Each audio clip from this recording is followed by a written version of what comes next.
Hello and welcome to the 49 Minutes of Heaven we call the D1Baseball Podcast. I am your host, Michael Patrick Rooney, and I want to remind you that the sun is out and the fun is on at Academy Sports and Outdoors.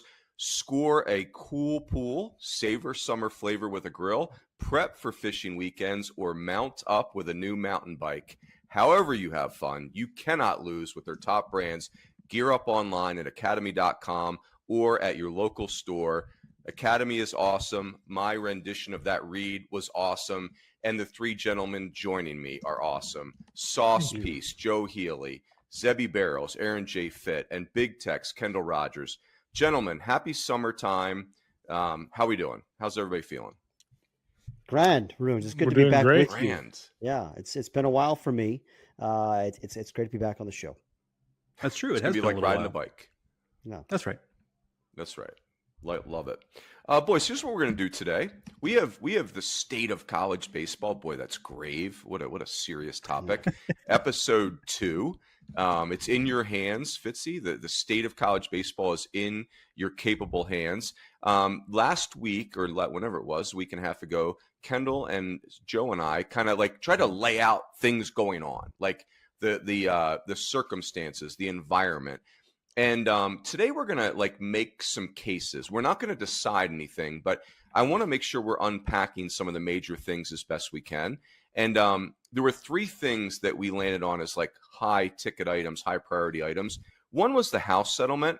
We're actually not going to talk about that today. I chose to avoid that just for the reason of, none of us are attorneys, right? Like if you're not an attorney, you don't get to talk about the house settlement. Like it's and plus we got to let it breathe. Like it's too soon to say yay or nay or what we need to fix. All that, it just needs to breathe. As we talked about on the State of Baseball podcast a couple of weeks ago, I mean it's already changed since 2 weeks ago. So we're kind of back to square one collective. So it will change 100 times. So what we talk about today may be totally irrelevant in a couple of weeks. Yes, 100%. So the 2 items that we spent the most time and energy on last time were the NCAA Tournament, which is, exploded in a positive way for college baseball. And the question becomes, do we tweak it or do we leave happy, don't mess with happy, right? Like that's what I want to unpack is what are the reasons why we should not touch it? What are the reasons it's thriving? And then what are the reasons we should consider tweaking it? And the reason I want to unpack it this way is, Kendall, you made a statement last time that really struck me, and I think is the purpose of this exercise. Thinking about, okay, why is the NCAA tournament thriving? And you mentioned that Saturday night of the of the regional round is so electric, and my brain hadn't quite like pinpointed it like you did, and I'm like, okay, like any decision we make, that needs to be top of mind. Like, hey, can we emulate that Saturday night? Are we ruining that? Those types of things. So we'll talk about, hey, do we expand to 68? Do we consider 32 hosts? I want to present both sides. I want to be thorough in like, what are the pros? What are the cons? We can make a choice later on another episode. And then the other thing is the moving the season back. This one, again, selfishly, I find myself being fairly dismissive of that movement, mostly because I'm mad at the Big Ten, right? I want to get through that emotion. Joe, you made a great point last time. You said that, hey, like I think that might be the single most impactful thing we could do, and then I was kind of like, my dismissive brain was kind of like, okay, I maybe need to get in a better space. So it's like, just consider the pros and cons. I may land in the same place, but I want to make sure that we've unpacked it because it is, I'm not trying to be condescending to the Big Ten coaches, clearly, right? Like those guys are all awesome, but it does feel like I have a little fatigue, honestly, for how hell-bent on that argument they are. And, quite honestly, I got to get over that. Like if that's the hill they're going to die on, they're part of our community. They're an important part of our community. And I think I got to work myself through that. So sorry, boys, about the long preamble, but are we good with the instructions? Got it. Love the preamble. Let's ride. Let's preamble like a champion today, Coach. Yeah, that's right. Okay, so let's do the NCAA tournament. Let's unpack the why we shouldn't touch it. Fitzy, give me something about the current format of the NCAA tournament that you think is really like what we're getting at here is why is it going so well? Well, I do think the regional format is fun and exciting.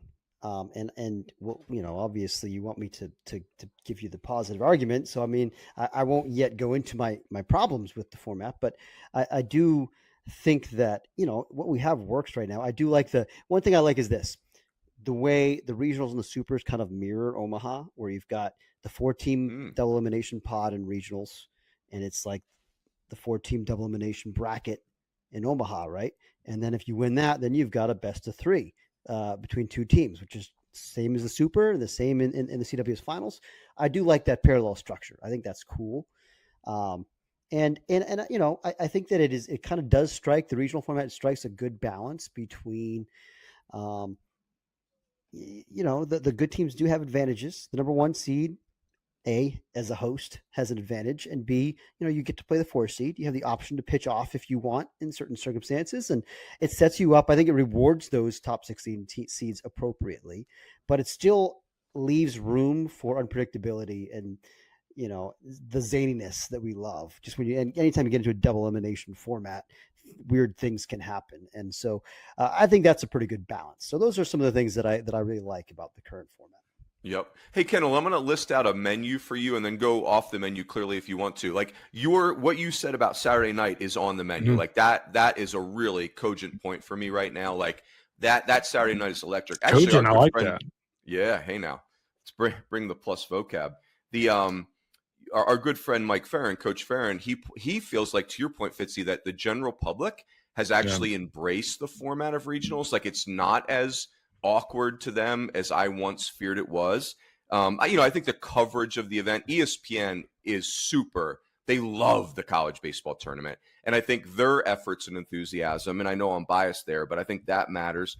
I think let's be honest, teams like Tennessee in 2022 have upped the ante, right? Like they became, if you're an average sports fan, you were interested in Tennessee baseball in 2022.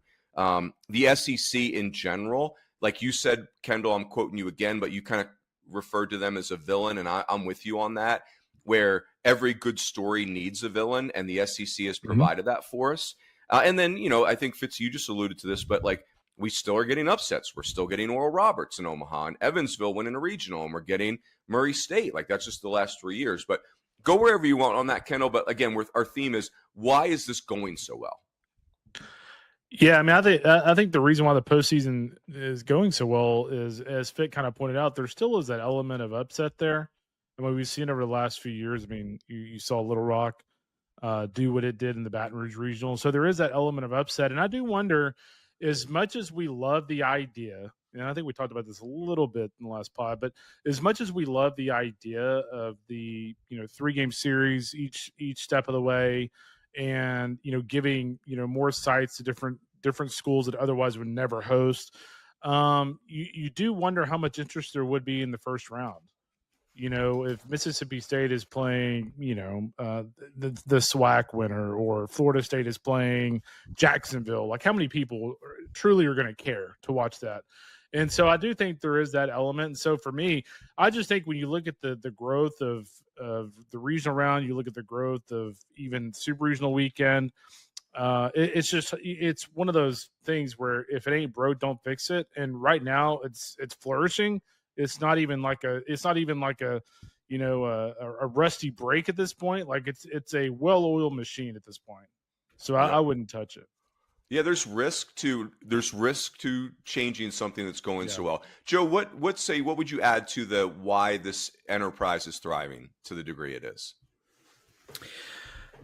I think some of it is, in addition to what we talk about with the Saturday Night Madness, I just think that the idea that if you flip on the ESPN app, pull that up, there is wall-to-wall college baseball options from, let's just call it noon Eastern until midnight Eastern or thereabouts. So I do think that just kind of, it has like a March Madness feel to it, where so much of what works for March Madness is folks who are not necessarily closely following college basketball. Maybe their alma mater isn't even involved. They went to a D3 school or something, but they kind of find the team they want to follow in March Madness, and they turn it on, and they just know those couple of days in particular are going to be wall-to-wall basketball. I think to a lesser degree, obviously, it's the same kind of deal that weekend for regionals, where you just know that you can fire up the ESPN app, and even if you've kind of been only paying cursory attention to college baseball, you just know that you're going to find some compelling stuff on there that weekend. So I think it's just that the muscle memory of, oh, this is that weekend, the weekend where like all this crazy stuff is happening in college baseball. Let me go find it.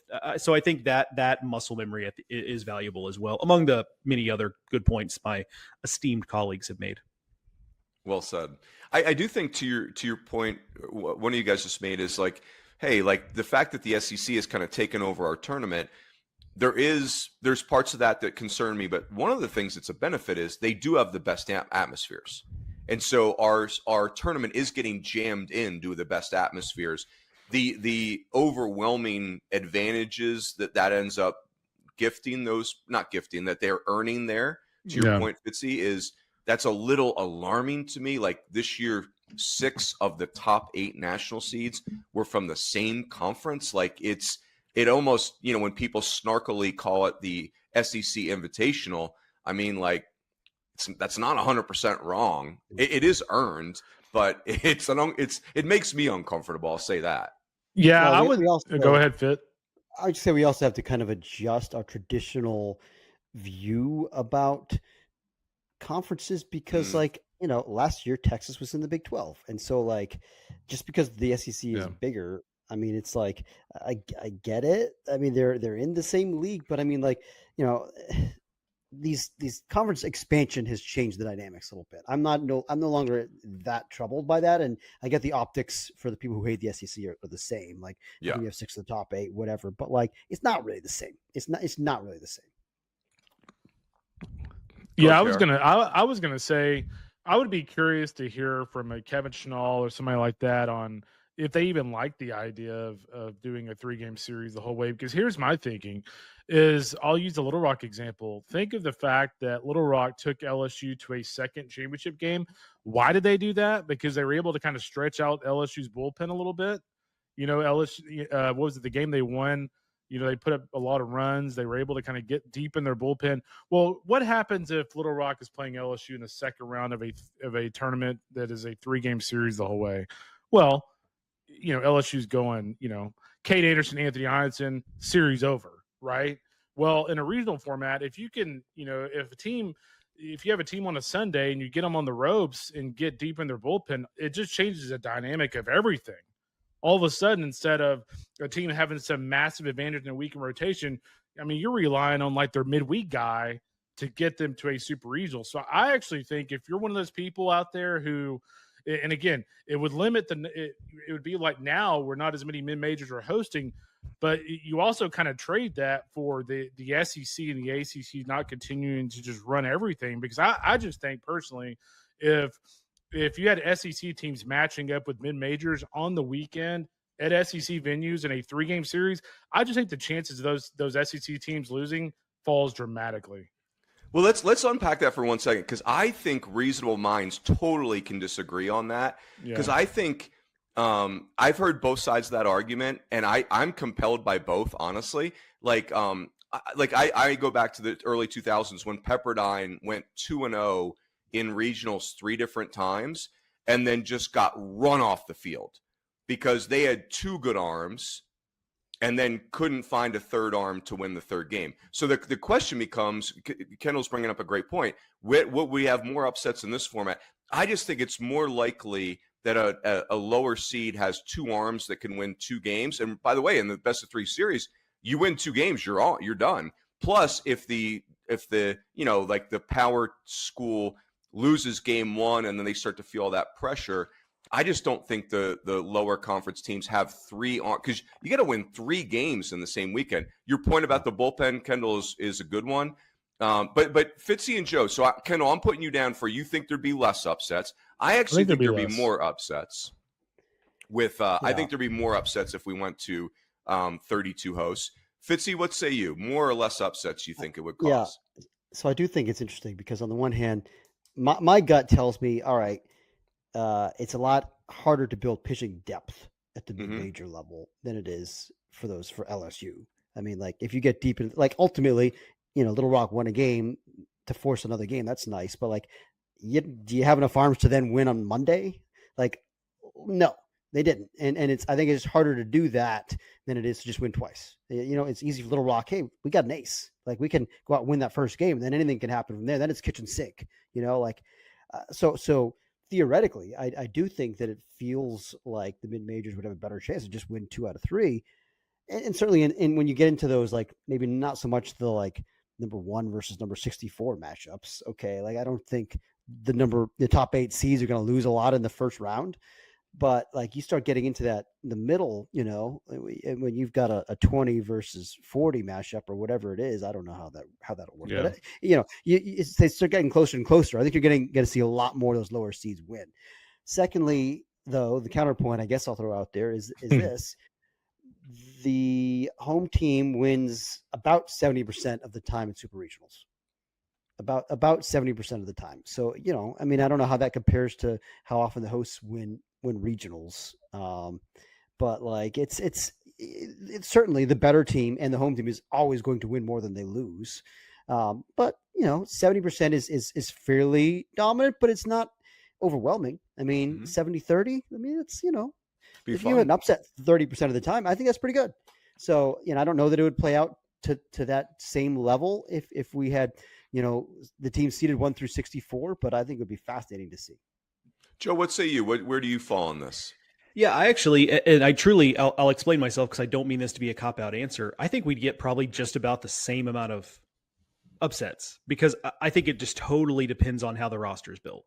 Like, I think if you're a team that like, I don't mean to short them, but if you're Tennessee Tech, that Tennessee Tech team that now they got to a super, but just follow me here.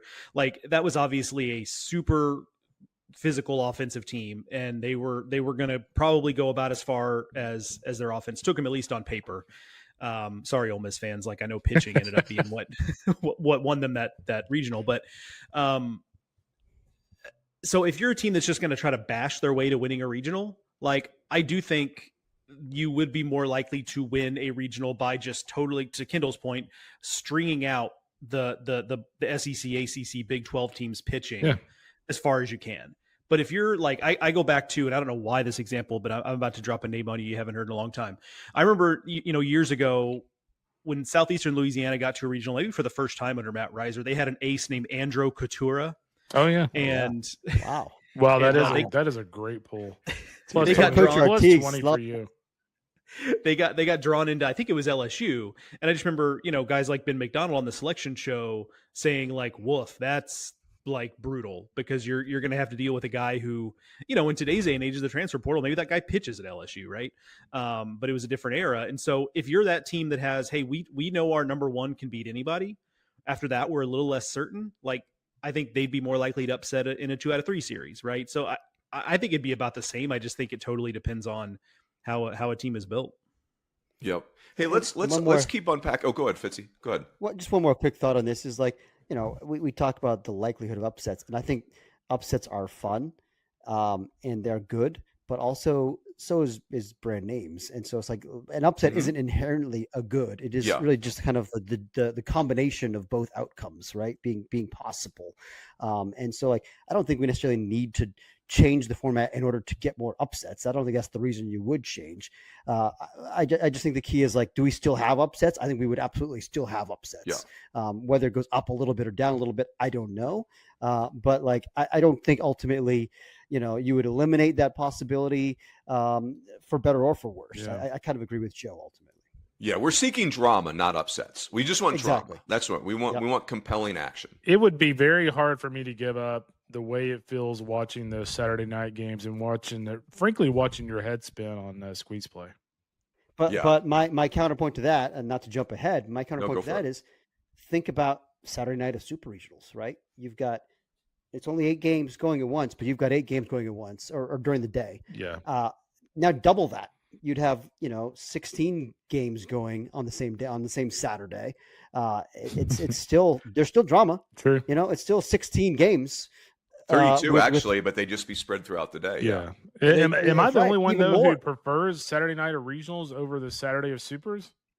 I like super. Well, I like both actually. That Saturday night regional game just intense.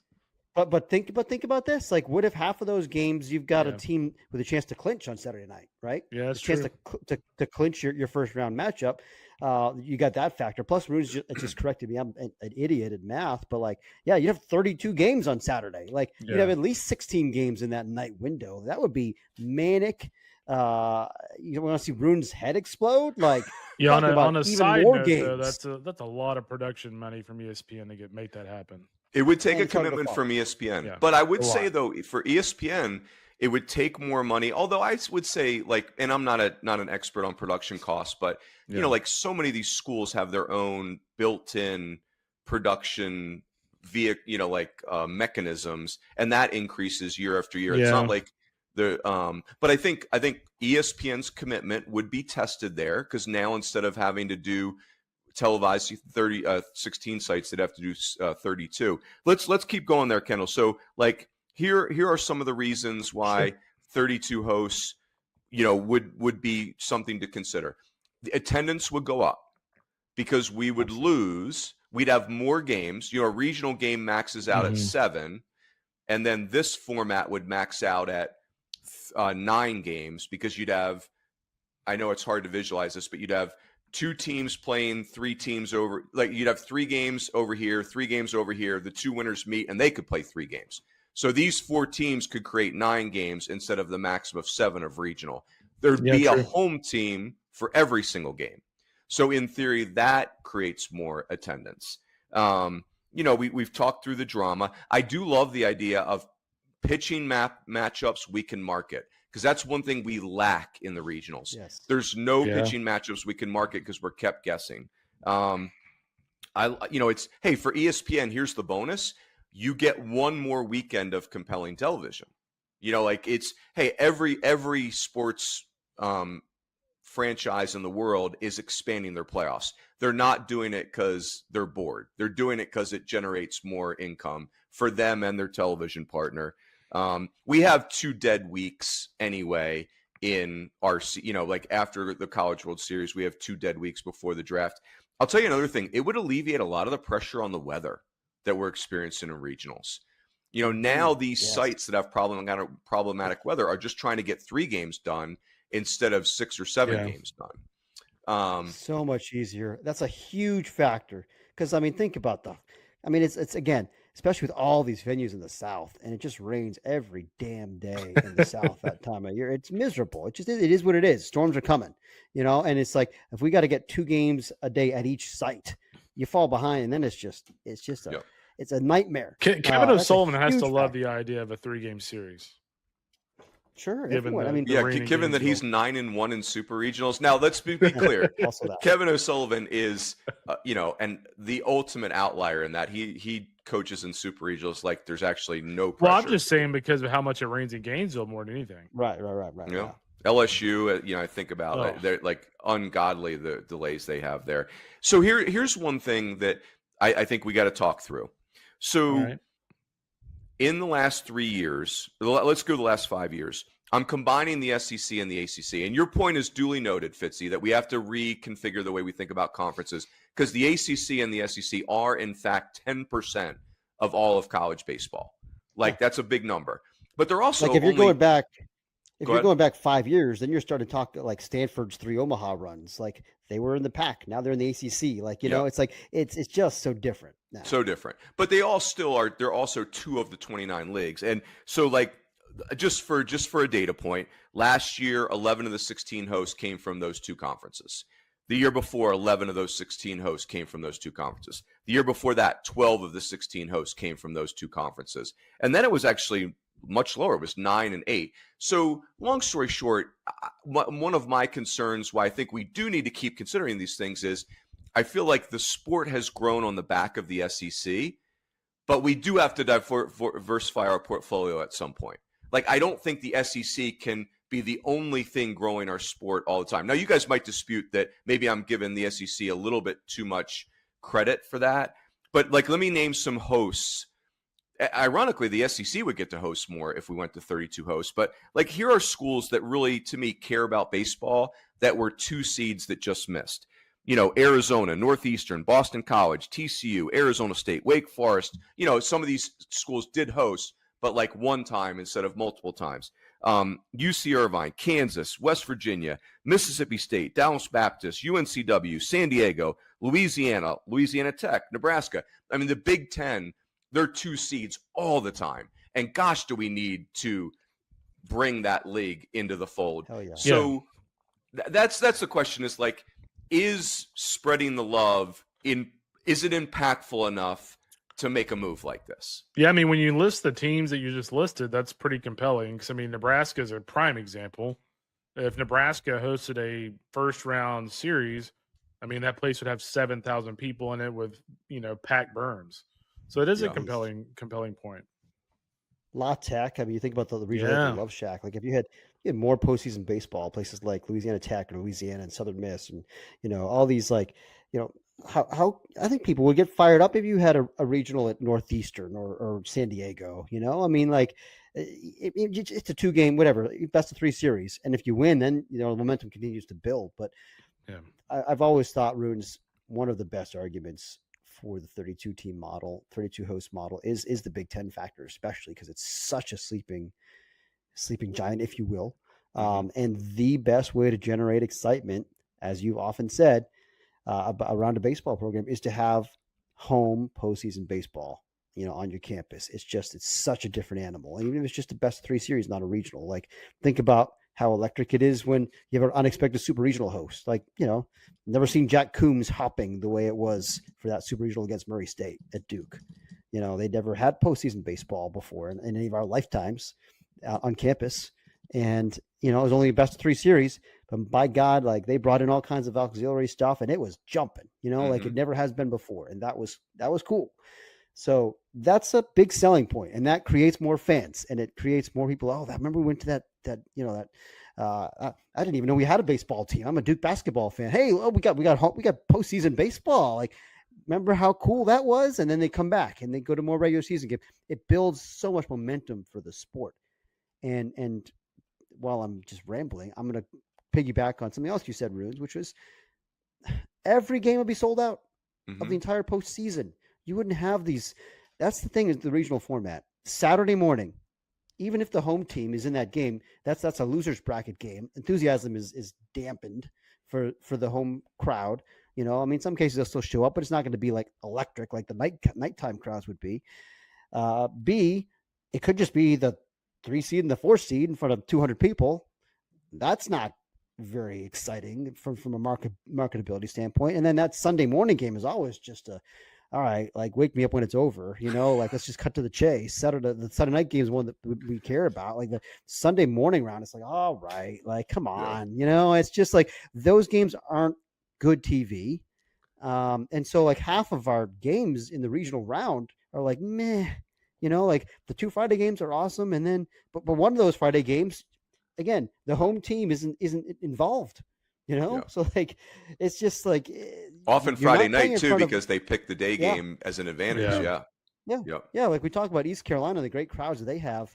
Well, they better win their first game because they're playing the early game on Friday. They always choose the early game on Friday, as they should. That's a smart thing to do when you got weather to worry about. But, like, if they lose that Friday game, then your whole weekend is screwed from a attendance standpoint. So anyway, that to me is a major factor. Yeah. Joe, jump in here. What say you about any of these topics?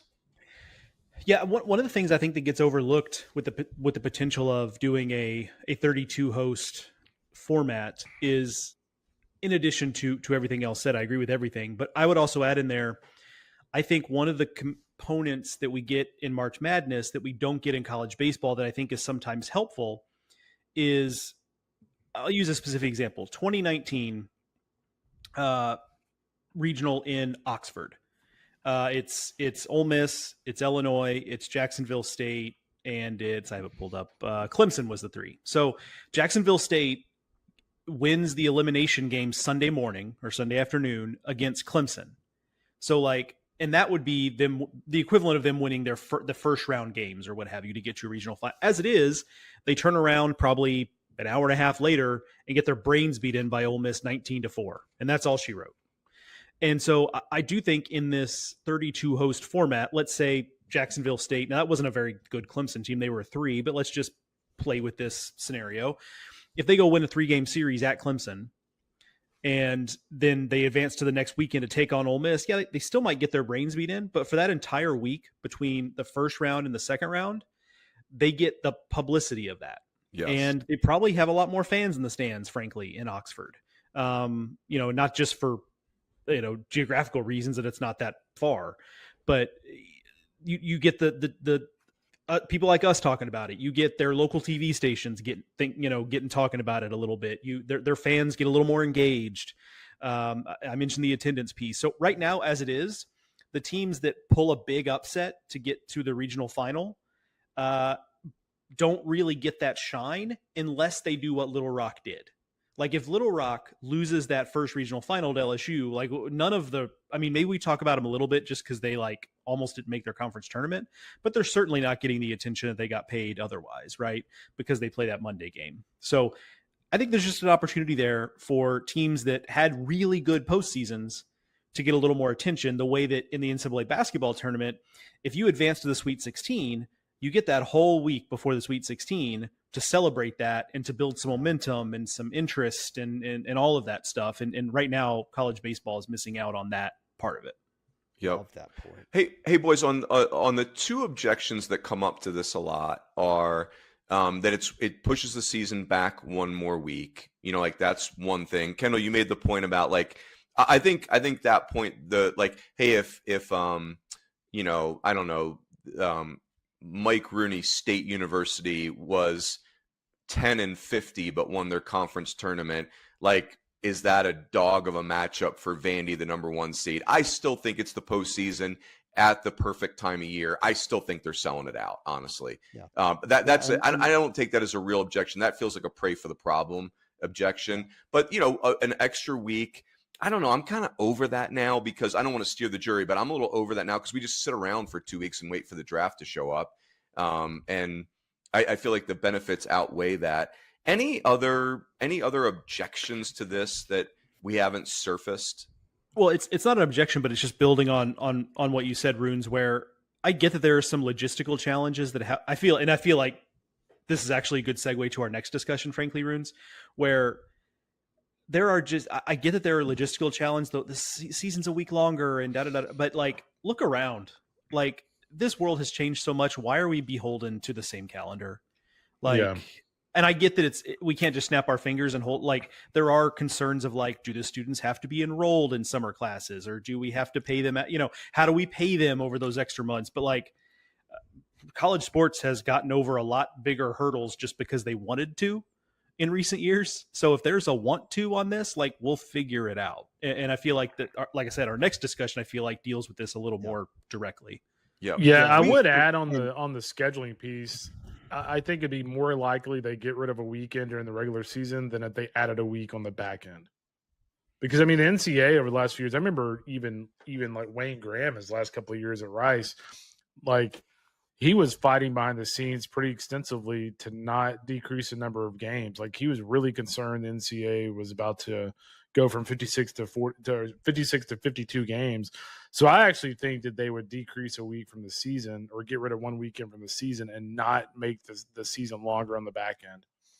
Yeah, because I think that's one of the maybe this is not compelling. Maybe it doesn't matter if it's compelling, but yeah. I feel like when Eric Bakich had that proposal that we referred to, one of the things that came up was administrators were not enthused by this idea because they didn't view the revenue change as significant enough to affect their summer vacation.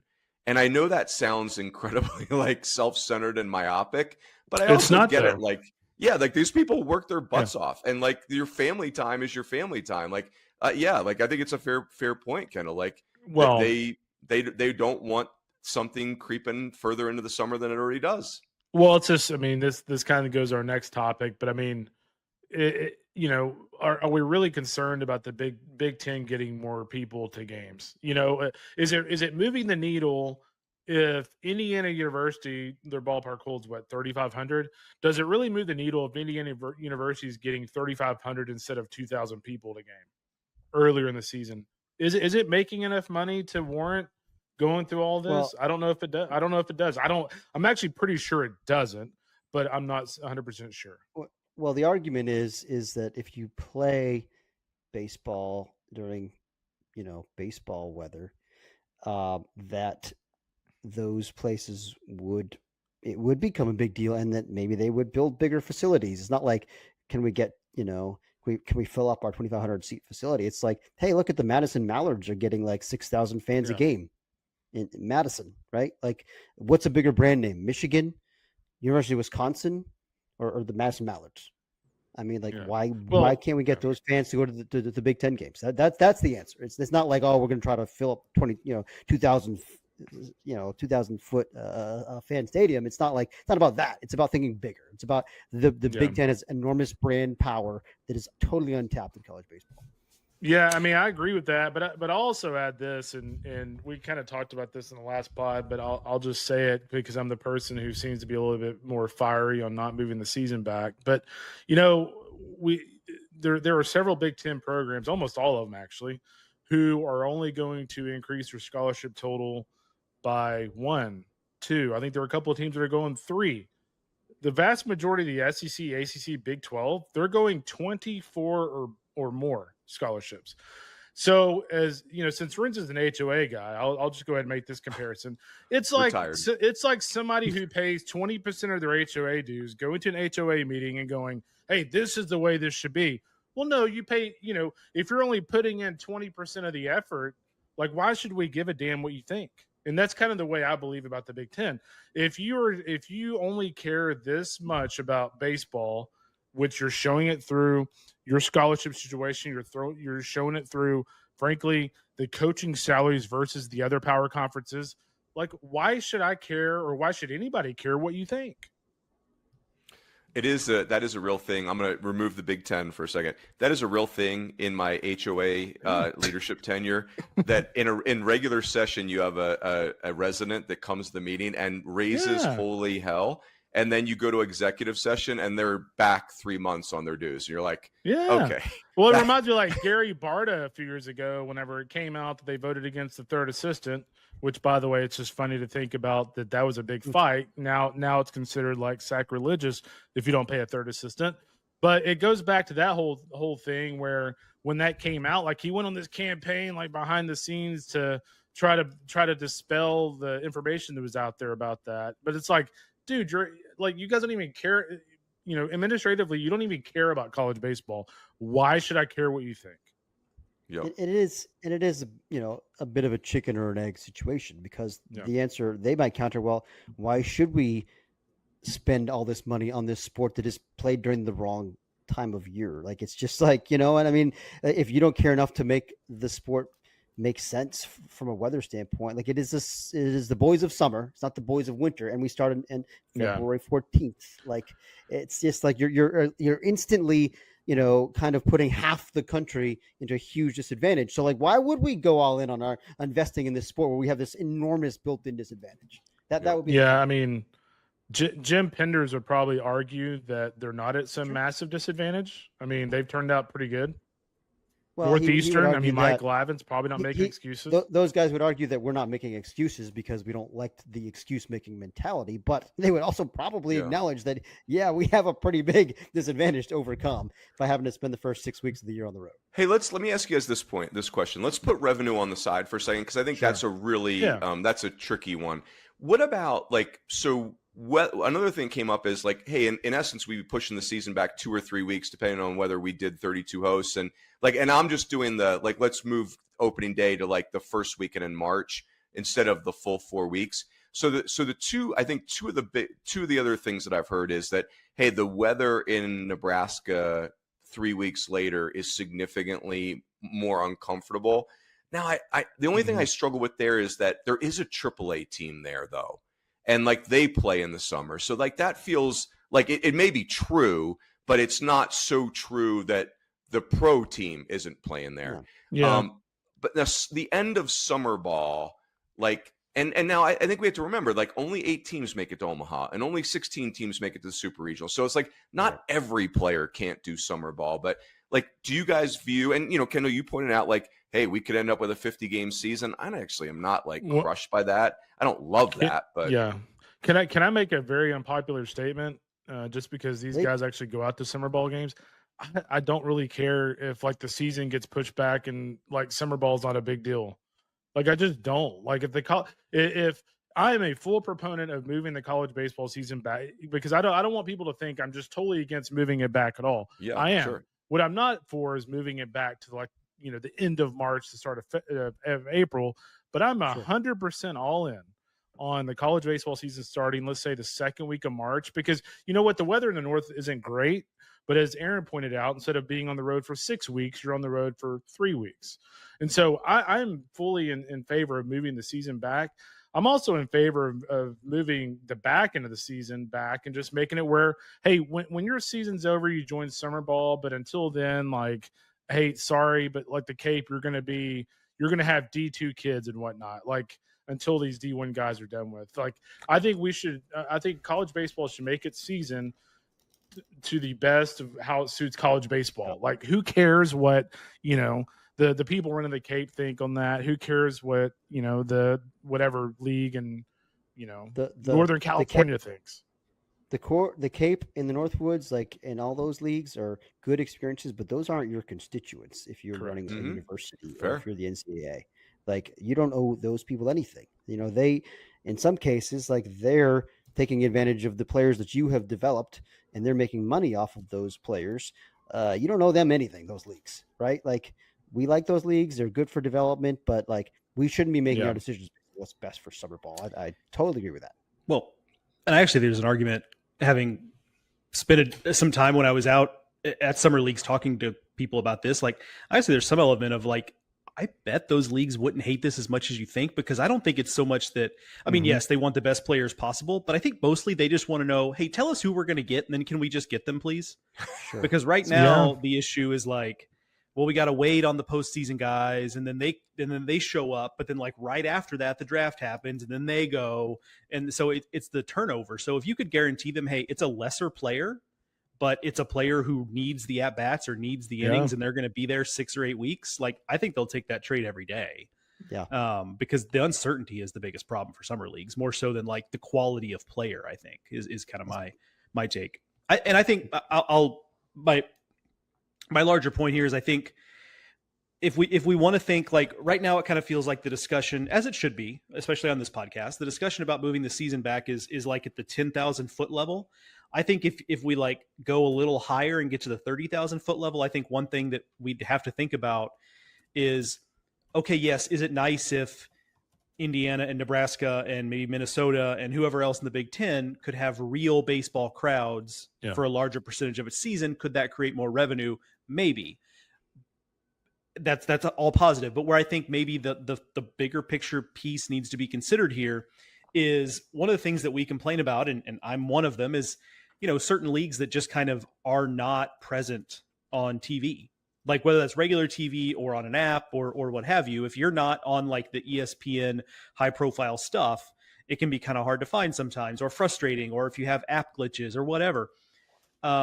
So what if we imagine a world where, you know, we've got games that matter going into June, you know, in league games, you know, going into June, as opposed to being over in May? Because I don't know if you guys have turned on your TV lately when we're in this time of year, but like, the Savannah Bananas are on like once a week, you know, and like, I don't mean to turn this into a Savannah Bananas on Saturday bashing thing, because I generally think they're good for, you know, getting an entry to baseball, right?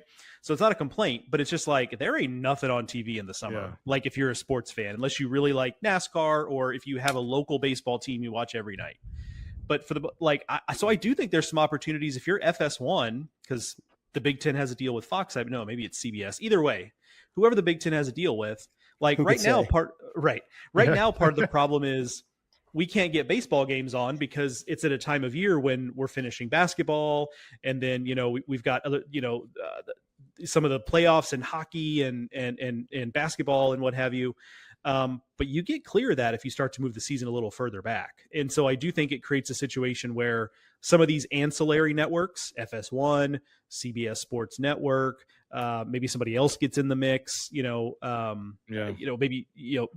they're just opportunities for there to be college baseball on, as much as we love what ESPN has done, to have college baseball on someplace that's not the ESPN family of networks that people can find.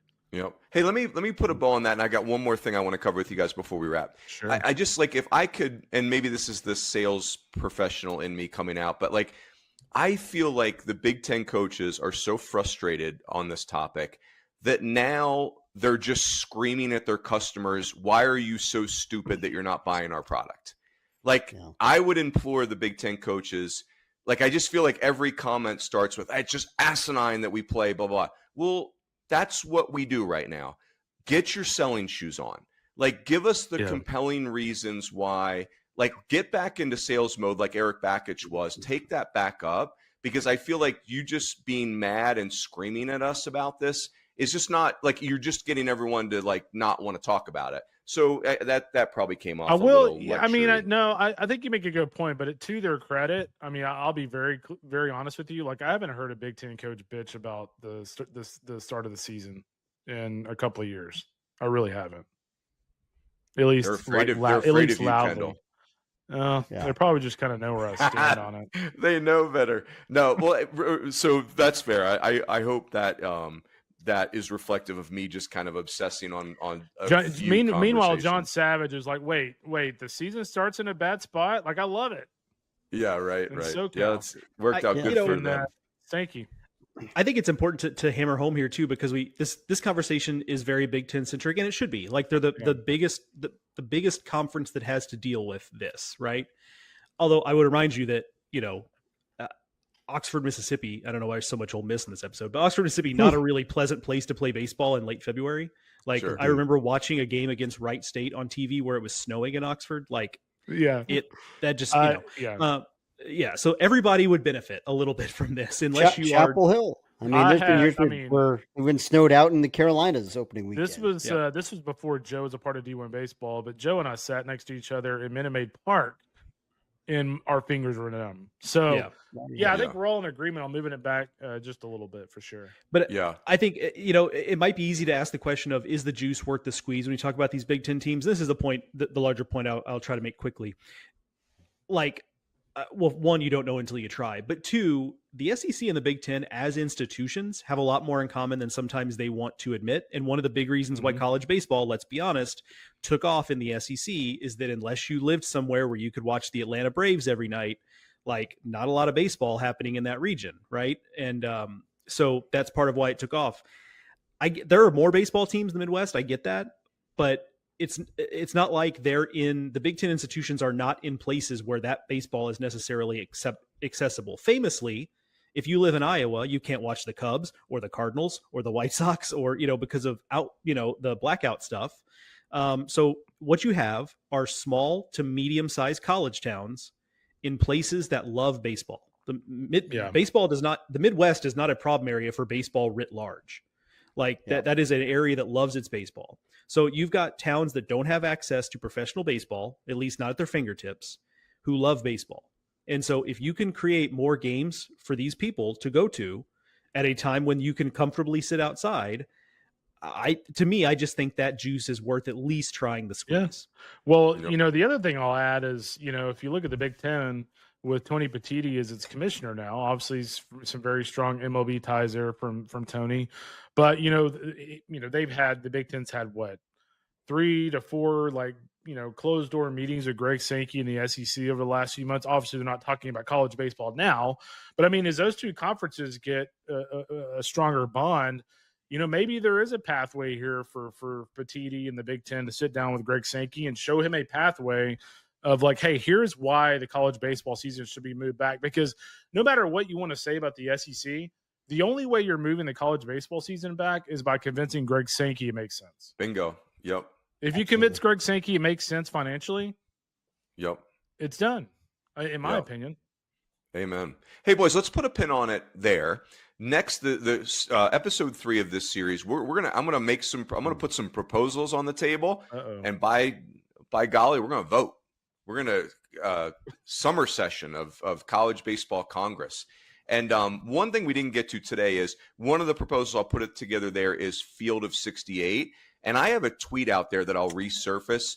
I listed out the last 5 years of first 4 out. And I think, you know, and I get it that the committee can kind of game first 4 out because there's no ramifications to like saying that a team's first 4 out. But I do think that the list is instructive. Ironically, it's 20 unique programs. Like no team has been first 4 out twice in the last 5 years. But I think, and the list is all over the place. But I think that list is important context when we're taking that vote. You know, because I also think Field of 68 feels like the most attainable of these adjustments because basketball already has it. We could slide them in as Thursday playing games. It's actually, I think it could be fairly seamless. I think ESPN would be thrilled. I think you could, if that got some momentum, it could be in play fairly quickly. Yeah. So there you go. By the way, when we play Congress, my only demand, and Fitzy can do his homework here, my only demand is that he breaks Hakeem Jeffries' 8-hour and 44-minute filibuster speech. I could probably pull that off. 8 hours and 44 minutes? You can't go to the bathroom. You just have to keep talking on the pod. I mean, I'm many people calling me an Iron Man, Kendall. So you do have a little bit of Howard Dean in you. A fitty buster. Yeah. I'm gonna wear a white wig, like go back to the George Washington. Did y'all ever see the video of when Hakeem Jeffries did that 8-hour and 44-minute speech? Like he literally was like shaking because he had to go to the bathroom so bad. I can't even imagine. Impressive work. Not all heroes wear capes. I know, right? That's it. Gentlemen, well done. Let's cut it loose right there. So that's episode 2, the state of college baseball. Good debate there. We will vote on some proposals next time.